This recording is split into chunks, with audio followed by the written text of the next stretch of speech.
แมวน้อยทะลุมิติตอนที่ 1885 ฟ้านเฉียวฉูผู้เก่งกล้า 1. ดูเหมือนกฎกติกามารยาทที่ระบุไว้บนปรายกจะไม่เป็นไปตามนั้น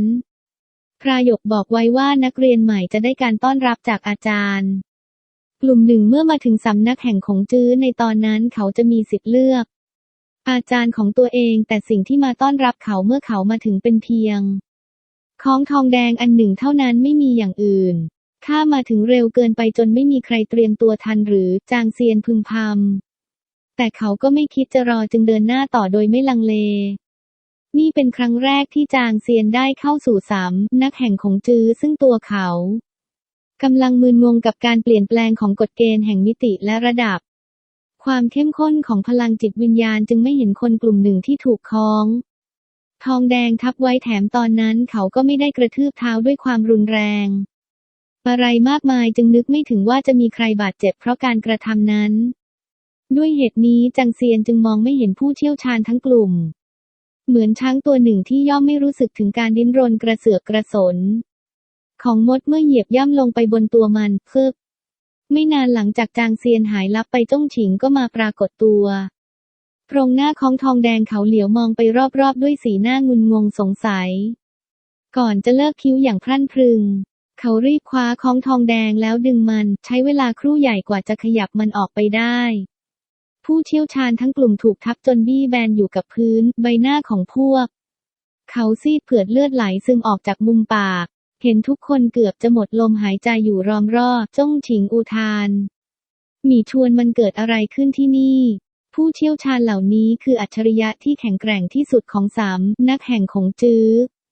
พวกเขาควรจะได้แสดงศักยภาพเพื่อดึงดูดใจบรรดานักเรียนใหม่ให้มาเป็นศิษย์แต่ทำไมถึงลงเอยด้วยการถูกทับจนแบนแต่อยู่ใต้ของทองแดงเหมือนปลาตายฝูงหนึ่งมีใครบางคนเพิ่งถอดรหัสฉนวนได้สำเร็จและเข้ามาที่นี่ใช่ไหมหมี่ชวนถามด้วยสีหน้าเยเกเหมือนจะร้องไห้ใช่เขาคือฟ้านเฉียวฉูจากตระกูลนักปราชญ์โบราณจื้อฉือจ้งฉิงตอบก่อนจะพลันนึกบางอย่างได้เขาตาโตด้วยความตกใจเจ้ากำลังจะบอกว่าเขาคือคนที่ทำให้เกิดเรื่องนี้หรือเดี๋ยวก่อนบอกข้าทีว่าเกิดอะไรขึ้นที่นี่หมี่ชวนตั้งต้นอธิบายด้วยสีหน้ากระอักกระอ่วนหมี่ชวนตั้งต้นอธิบายด้วยสีหน้ากระอักกระอ่วนข้านำของทองแดงของข้าออกมาหวังว่าจะพบใครสักคนที่สามารถต้านทานมันได้เป็นระยะเวลา10 อึดใจและมาเป็นสิทธิ์ของข้าดังนั้นเมื่อข้าเห็นว่ามีใครคนหนึ่งกำลังเข้าสู่สำนักแห่งขงจื้อจึงรีบนำของออกไปขวางทางเขาแต่ไม่คิดเลยว่าหมอนั่นจะกระทืบมันอย่างแรงเพื่อป้องกันไม่ให้เกิดความเสียหายกับตึกรามบ้านช่องแถวนี้ทุกคนจึงทุ่มเทพละกำลังเพื่อยับยั้งมันแต่ก็นั่นแหละเจ้าคงเห็นผลลัพธ์ด้วยตาตัวเองแล้วเขาสอยของทองแดงกระเด็นไปขนาดพวกเจ้ามากมายรวมตัวกันอยู่ที่นี่ก็ไม่มีใครยับยั้งเขาได้สักคนเลยหรือจ้งฉิงใส่หัวอย่างไม่อยากเชื่อว่าแต่มันเป็นแบบนั้นได้อย่างไรฟ้านเฉียวฉูเป็นแค่นักรบระดับเซียนขั้นก้าวสูงสุดนะของทองแดงเป็นของล้ำค่าระดับนักปราชญ์โบราณแต่กลับกลายเป็นว่าการกระทืบเท้าเพียงครั้งเดียวของฟ้านเฉียวฉูก็ทรงพลังยิ่งกว่าผู้เชี่ยวชาญ12 คนรวมตัวกันนักรบระดับเซียนขั้น9สูงสุดคนหนึ่งแข็งแกร่งกว่านักปราชญ์โบราณจำนวนมากมายอย่างนั้นหรือเป็นไปได้อย่างไรไม่มีทางที่นักรบระดับเซียนขั้น9จะทรงพลังขนาดนั้นหมี่ชวนตั้งข้อสังเกตอันที่จริงต่อให้นักรบระดับนักปราชญ์ผู้ยิ่งใหญ่ก็ยังทำเรื่องแบบนี้ไม่ได้พละกำลังระดับนี้เป็นของนักปราชญ์โบราณเท่านั้นเหล่านักปราชญ์โบราณมีเรี่ยวแรงมหาศาลถึงขนาดที่ร่างกายของพวกเขาแทบจะแบกโลกไว้ทั้งใบเท่าที่ดูจากความเร็วในการเคลื่อนไหวของฟ้านเฉียวฉูเมื่อครู่ก่อนถ้าร่างกายของเขาแบกรับน้ำหนักของนักปราชญ์โบราณไว้เขาก็น่าจะทำเรื่องแบบนี้ได้ด้วยการกระทืบเท้าเพียงครั้งเดียวบางทีเขาอาจไม่รู้ตัวด้วยซ้ำว่าการกระทืบเท้าของตัวเองทรงพลังขนาดไหนแต่ก็นั่นแหละเรื่องหนึ่งที่แน่ใจได้ก็คือไม่มีทางที่นักรบระดับเซียนขั้น9จะมีพละกำลังขนาดนั้นได้ยินคำนั้นจ้งฉิงขมวดคิ้วแต่ข้าตรวจสอบฟ้านเฉียวฉูแล้วเขาเป็นสมาชิกในตระกูลของนักปราชญ์โบราณจื้อฉือจริงๆ ฟ้านเฉียวเฟิงกับคนอื่นๆก็ยืนยันตัวตนของเขาได้เขาจึงไม่น่าจะเป็นตัวปลอมอีกอย่างถ้านักปราชญ์โบราณบุกพรวดพราดเข้าไปในสำนักแห่งของจื้อค่ายกลใหญ่ของเราจะทำงานแล้วเหล่านักปราชญ์โบราณที่อยู่ระหว่างการจำศีลก็จะฟื้นคืนสติขึ้นมาทันที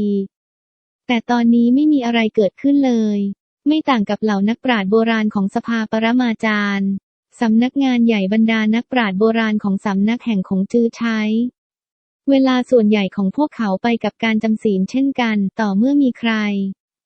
บางคนที่มีพละกำลังทัดเทียมกับพวกเขาบุกเข้าไปเท่านั้นถึงจะทำให้เหล่านักปราชญ์โบราณฟื้นตื่นจากการหลับไหลอันยาวนานได้ข้อเท็จจริงที่ว่าทุกอย่างโดยรอบยังคงเงียบสงบก็เกินพอแล้วที่จะพิสูจน์ว่าไม่มีนักปราชญ์โบราณคนไหนผ่านปราการเข้ามาและบุกเข้าไปในพื้นที่แต่ถ้าเป็นอย่างนั้นแล้วจะอธิบายเรื่องที่เกิดขึ้นได้อย่างไรไม่ว่าตัวตนที่แท้จริงของฟ้านเฉียวฉูจะเป็นอะไรก็รีบหาตัวเขาให้พบแล้วค่อยตัดสินใจว่าจะทำอย่างไรต่อรู้ดีว่าพวกเขาจะคลี่คลายปัญหาได้ก็ต่อเมื่อพบเจ้าตัวเท่านั้นหมี่ชวนรีบเก็บของทองแดงของเขาก่อนจะบินตรงไปยังตึกรามบ้านช่องที่รวมกลุ่มกันอยู่จ้งฉิงกับคนอื่นๆตามไปติดๆไม่ช้าพวกเขาก็เห็นร่างหนึ่งยืนอยู่ที่จัตุรัสกำลังเกาหัวด้วยความงุนงงไม่ใช่ใครอื่นนอกจากฟ้านเฉียวฉูทุกคนรีบร่อนลงกับพื้นและเข้าตีวงล้อมฟ้านเฉียวฉูไว้พวกเจ้าคือฟ้านเฉียวฉูมีสีหน้าสับสนราวกับจะถามว่าข้ามาทำอะไรที่นี่ตอนนี้เจ้าอยู่ที่สำนักแห่งของจื้อเจ้าผ่านการทดสอบได้อย่างง่ายดายถอดรหัสค่ายกลได้ภายใน1 อึดใจแถมเอาชนะพละกำลังของพวกเราทุกคนได้ภายในระยะเวลาอันสั้นหลังจากเข้ามาที่นี่ผู้เชี่ยวชาญคนหนึ่งอดทนไม่ไหวจนต้องพูดออกมาบอกมาสิเจ้าเป็นใครกันแน่ข้าอยู่ที่สำนักแห่งของจื้อผ่านการทดสอบข้าผ่านการทดสอบแล้วหรือฟ้านเฉียวฉูผงะไปข้อมูลที่ถาโถมเข้าใส่ทำให้เขางงหนักกว่าเดิมแถมข้ายังเอาชนะพละกำลังของพวกเจ้าได้ด้วยมันหมายความว่าอย่างไรเห็นฟ้านเฉียวฉูทำท่าราวกับสูญเสียความทรงจำไปแล้วผู้เชี่ยวชาญอีกคนหนึ่งคำรามอย่ามัวแกล้งโง่อยู่เลยเดี๋ยวดูก็รู้ว่าพละกำลังที่แท้จริงของเจ้ามีแค่ไหนเขาเคาะนิ้วแล้วหนังสือเล่มหนึ่งก็ปรากฏขึ้นกลางอากาศมันเปิดออกอย่างรวดเร็วก่อนจะปล่อยลำแสงออกมามันคือหนึ่งในบรรดาทรัพย์สมบัติล้ำค่าของสำนักแห่งของจื้อคัมภีร์สัจจะคัมภีร์นี้ใช้ตรวจสอบสายเลือดและระดับวรยุทธ์ที่แท้จริงของคนคนหนึ่งได้และไม่มีทางปกปิดหรือหลอกลวงได้เลยมันถูกรังสรรค์ขึ้นผ่านหลักการของดวงตาอย่างรู้ของนักปราชญ์โบราณโป๋ช่างคัมภีร์เล่มนี้สามารถจับผิดการตบตาได้ทุกประเภทวิ่งงอเมื่อถูกโอบล้อมด้วยลำแสงกระแสพลังปราณของฟ้านเฉียวฉูความแข็งแกร่งของทางเดินพลังปราณและทุกอย่างเกี่ยวกับตัวเขาก็ถูกแสดงออกมาจนหมดสิ้นแม้แต่สีสันของสายเลือดและระดับวรยุทธ์ก็ถูกเปิดเผยให้ทุกคนเห็นกับตาเขามาจากตระกูลของนักปราชญ์โบราณชื่อถือจริงๆและเป็นนักรบระดับเซียนขั้น9สูงสุดอย่างแน่นอนได้ยินคำนั้นทุกคนยิ่งสับสนงุนงงมากขึ้นอีกด้วยการตรวจสอบของคัมภีร์สัจจะแน่นอนว่าการระบุตัวตนของชายหนุ่มที่อยู่ตรงหน้าพวกเขาไม่มีทางเกิดข้อผิดพลาดเขาคือฟ้านเฉียวฉูจริงแท้แน่นอนแต่นักรบระดับเซียนขั้น9สูงสุดจะเอาชนะพละกำลังของพวกเขาจนถึงขั้นที่ทุกคนไม่อาจตอบโต้เลยได้อย่างไรนักรบระดับเซียนขั้น9คนหนึ่งจะถอดรหัสค่ายกลแล้วเข้ามาที่นี่ได้ภายในเวลาเพียง1 อึดใจหรือนักรบระดับเซียนขั้น9จะให้คำชี้แนะเพื่อนร่วมรุ่นของเขาและทำให้อีกฝ่ายเก่งกาจถึงขนาดกำจัดผู้เข้าทดสอบเป็นพันคนได้อย่างไรกันขอค่าทดสอบพละกำลังของเจ้าหน่อยขณะที่ทุกคนกำลังขบคิดว่าเกิดอะไรขึ้นจ้งฉิงก็ก้าวออกมาคราวนี้เขาลดระดับวรยุทธ์ลงเป็นนักปราชญ์ผู้ยิ่งใหญ่ขั้น1การพักฟื้นภายในแทนที่จะเป็นนักรบระดับเซียนขั้น9เพราะก่อนหน้านี้แม้แต่ฟ้านเฉียวเฟิงกับฟ้านเฉียวชิวก็เล่นงานเขาได้ในเมื่อฟ้านเฉียวฉูเป็นผู้ให้คำชี้แนะ2 คนนั้นการยกระดับวรยุทธ์ให้สูงขึ้นมาอีกขั้นหนึ่งก็น่าจะทำให้ตัวเขาควบคุมพละกำลังของตัวเองได้ดีขึ้นและคงไม่ได้รับบาดเจ็บอีก ฟิววอวอวอจ้งฉิงไม่เปิดโอกาสให้ฟ้านเฉียวฉูไหวตัวเขาปล่อยพลังฝ่ามือใส่อีกฝ่ายอย่างหนักหน่วงราวกับพลังของดาวตกและกระแสน้ำเชี่ยวกรากแม้จะลดระดับวรยุทธ์ลงเป็นนักรบขั้นการพักฟื้นภายในแล้วแต่พลังที่เขาสำแดงออกมาก็ยังทำให้ใครต่อใครหายใจถี่กระชั้นด้วยความระแวงและถอยกรูดไปโดยไม่รู้ตัวฟ้านเฉียวฉูหน้าซีดเผือดด้วยความพรั่นพรึงเมื่อเจอกับพลังระดับนี้เขาตัวสั่นไม่หยุดความทรงจำของเขาคือตอนที่ตัวเองอยู่ที่ตีนเขารอคอยให้การทดสอบเริ่มแต่เมื่อรู้สึกตัวอีกครั้งเขาก็มาอยู่ในจัตุรัสแห่งนี้แล้วแถมทุกอย่างยังเลวร้ายกว่าเดิมเพราะผู้เชี่ยวชาญคนหนึ่งถึงกับเปิดการโจมตีเขาโดยไม่บอกไม่กล่าวนี่มันเกิดอะไรขึ้นฟ้านเฉียวฉูรู้ว่าไม่มีเวลาให้ค้นหาคำตอบเขาถอยกรูดไปอย่างรวดเร็วเขาดูออกในทันทีว่าพละกำลังของอีกฝ่ายไม่ใช่สิ่งที่เขาจะรับมือไหวหากไม่หลบก็อาจถูกเล่นงานจนบี้แบนเป็นเนื้อบดได้แต่ยังไม่ทันที่ฟ้านเฉียวฉูจะรู้ว่าเกิดอะไรขึ้นร่างของเขาก็กระเด็นไปเพียงชั่วพริบตาเดียวเขาก็กระเด็นไปไกลถึง800 เมตรราวกับถูกส่งทะลุมิติบึ้มมอ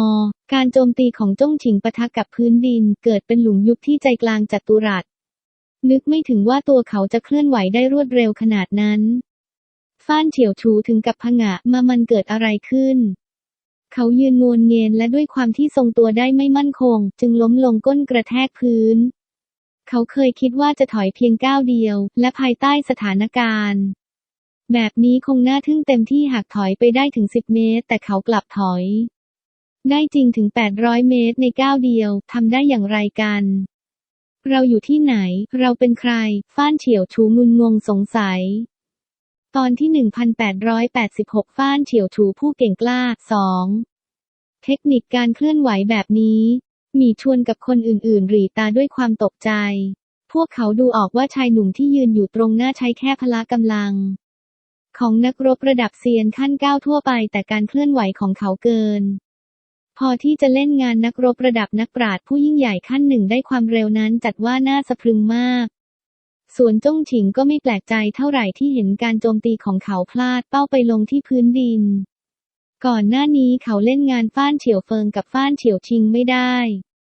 เมื่อลดระดับวรยุทธ์ลงไปเป็นขั้นเดียวกันกับ2 คนนั้นจึงไม่น่าแปลกใจเท่าไหร่ที่ชายผู้ให้คำชี้แนะกับทั้งคู่จะหลบหลีกการโจมตีของเขาได้อย่างง่ายดายจ้งฉิงระบายลมหายใจยาวก่อนจะกระทืบเท้าอีกครั้งการเคลื่อนไหวของเขาว่องไวราวกับพายุหิมะที่กำลังโหมกระหน่ำไม่ว่าฟ้านเฉียวฉูจะขยับไปทางไหนก็พบว่าไม่อาจสลัดจ้งฉิงให้พ้นทางได้ทำให้ขางุนงงมากนี่คือเทคนิคเฉพาะของผู้เชี่ยวชาญจ้งฉิงโลกของพายุหิมะมีชวนตั้งข้อสังเกตอย่างเคร่งขรึมอย่าว่าแต่คู่ต่อสู้ที่มีวรยุทธ์ขั้นเดียวกันเลยด้วยประสิทธิภาพการต่อสู้ของเขาเอาชนะได้แม้แต่นักรบระดับนักปราชญ์ผู้ยิ่งใหญ่ขั้น2เลยทีเดียวมีชวนเป็นหนึ่งในนักรบไม่กี่คนที่ศักยภาพของเขาคือพละกำลังที่หนักหน่วงอย่างน่าทึ่งหากปล่อยพละกำลังเต็มพิกัดเขาจะสามารถเล่นงานทุกอย่างที่ขวางหน้าดังนั้นเทคนิคการต่อสู้ที่เขาฝึกฝนจึงมักเป็นเทคนิคที่มีธรรมชาติอันเรียบง่ายและไม่ซับซ้อนแต่จ้งฉิงนั้นตรงกันข้ามกับเขาอย่างสิ้นเชิงอีกฝ่ายเชี่ยวชาญในการเคลื่อนไหวอย่างละเอียดอ่อนเพื่อสร้างแรงกดดันให้กับคู่ต่อสู้โลกของพายุหิมะที่เขากำลังแสดงอยู่ในเวลานี้สามารถสร้างความสับสนได้อย่างน่าทึ่งถึงขนาดที่ทำให้การมองเห็นของคู่ต่อสู้พร่าเรือนถ้าหมีชวนอยู่ในตำแหน่งของฟ้านเฉียวฉูก็รู้ดีว่าหนทางเดียวที่จะทำได้ก็คือวิ่งหนีคนอื่นๆพยักหน้าอย่างเห็นพ้องกับคำพูดนั้นพวกเขาพากันย่นหน้าผากดูเหมือนกำลังคิดหนักว่าจะหาทางเอาชนะโลกแห่งพายุหิมะอันทรงพลังได้อย่างไรแต่ไม่ช้าทุกคนก็สายหน้าอย่างจนปัญญาพวกเขาได้ข้อสรุปเหมือนกันหมดเว้นเสียแต่ว่าวรยุทธ์ของพวกเขาจะเหนือชั้นกว่าจ้งฉิงก็ไม่มีสิ่งอื่นที่สามารถทำได้เมื่อเกิดความคิดนั้นทุกคนรีบหันไปมองชายหนุ่มที่เป็นนักรบระดับเซียนขั้น9และเห็นอีกฝ่ายมีสีหน้างงงันดูเหมือนชายหนุ่มกำลังจนปัญญาและไม่รู้ว่าควรทำอย่างไร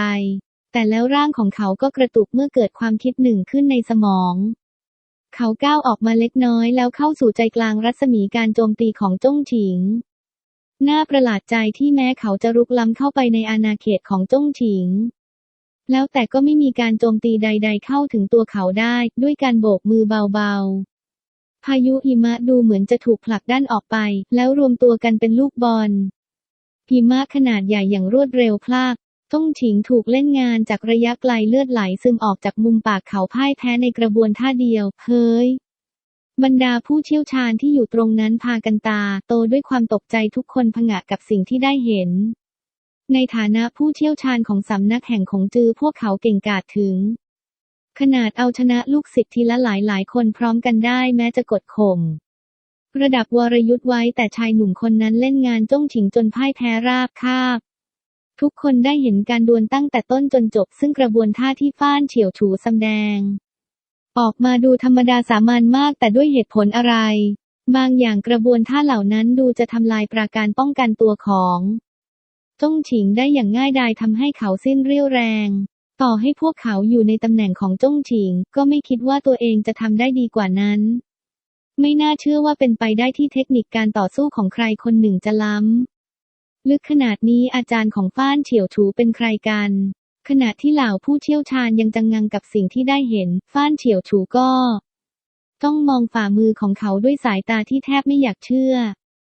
ทั้งหมดที่เขาจำได้ก็คือใครคนหนึ่งเรียกตัวเขาไปตอนที่เขากำลังรออยู่ที่ตีนเขาให้การทดสอบเริ่มจากนั้นทุกอย่างก็ว่างเปล่าเมื่อเขารู้สึกตัวอีกทีก็มาอยู่ที่สำนักแห่งคงจื้อแล้วเขารู้สึกว่าไม่สมเหตุสมผลเลยที่จ้งฉิงเล่นงานนักเรียนธรรมดาคนหนึ่งแบบนี้และเขาก็เตรียมใจไว้แล้วที่จะพ่ายแพ้ยับเยินแต่ความทรงจำส่วนหนึ่งก็หวนกลับมาตอนที่เขากำลังสิ้นหวัง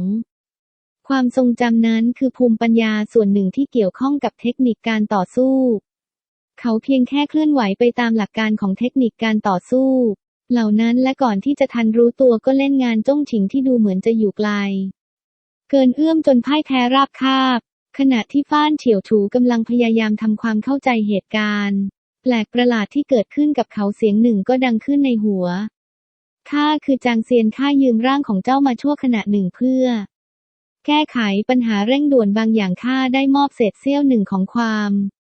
ทรงจำที่บรรจุเอาภูมิปัญญาเกี่ยวกับเทคนิคการต่อสู้ไว้เพื่อเป็นการชดใช้หวังว่าเจ้าจะตอบแทนด้วยการเก็บตัวตนของข้าไว้เป็นความลับฟ้านเฉียวฉูจำได้ว่าเสียงนี้เป็นเสียงเดียวกันกับคนที่เล่นงานเขาจนสลบไปในตอนนั้นจางเซียนถ้าความทรงจำของเขาทำให้เราเอาชนะได้แม้แต่ผู้เชี่ยวชาญของสำนักแห่งคงจื้อนั่นก็หมายความว่าเขาเป็นนักปราชญ์โบราณใช่ไหมฟ้านเฉียวฉูใจเต้นตึกตักอีกฝ่ายสามารถทิ้งเศษเสี้ยวความทรงจำไว้ให้โดยไม่ทำให้ตัวเขาได้รับความบอบช้ำแม้แต่น้อยนี่เป็นสิ่งที่มีแต่นักปราชญ์โบราณผู้คร่ำวอดเท่านั้นถึงจะทำได้แม้แต่นักปราชญ์โบราณในตระกูลของเขาก็ยังทำแบบนี้ไม่ได้เลยเขาจินตนาการไม่ถูกว่าคนที่ชื่อจางเซียนคนนี้ทรงพลังแค่ไหนถ้าจางเซียนคนนี้ปรารถนาจะทำเรื่องชั่วร้ายก็คงฆ่าชีวิตเขาได้เพียงแค่การใช้ความคิดแวบเดียวแต่อีกฝ่ายเลือกที่จะไม่ทำอย่างนั้นแถมยังชดเชยให้เขาด้วยเพียงเท่านี้ก็พอจะสรุปได้แล้วว่าจางเซียนคนนี้ไม่ใช่คนจิตใจสกปรกในเมื่อเป็นอย่างนั้นไม่ว่าอีกฝ่ายจะอยากเข้ามาที่สำนักแห่งคงจื้อด้วยเหตุผลอะไรเขาก็ควรจะเก็บไว้เป็นความลับอีกอย่างมีแต่นักปราชญ์โบราณด้วยกันเท่านั้นที่จะคลี่คลายเรื่องราวของนักปราชญ์โบราณด้วยกันได้ในฐานะนักรบระดับเซียนขั้นก้าวต่อให้เขาพูดออกไปก็คงไม่มีใครเชื่อฟ้านเฉียวฉูรีบซึมซับเศษเสี้ยวของความทรงจำทั้งหมดที่อีกฝ่ายทิ้งไว้ในหัวสมองของเขาก่อนจะหันกลับไปส่งยิ้มอย่างมีเล่ห์ในให้เหล่าผู้เชี่ยวชาญที่อยู่ตรงหน้ามีใครในหมู่พวกคุณที่ยังอยากทดสอบวรยุทธ์ของข้าอีกไหมออกตัวมาได้เลยแต่ถ้าไม่มั่นใจละก็ข้าก็ไม่รังเกียจนะที่จะเผชิญหน้ากับพวกเจ้าทุกคนพร้อมกันทีเดียวเขาเพิ่งทดลองเทคนิคการต่อสู้ไปเมื่อครู่และเห็นแล้วว่ามันใช้ได้ผลนี่เป็นโอกาสดีที่เขาจะได้ทดสอบความก้าวหน้าของตัวเอง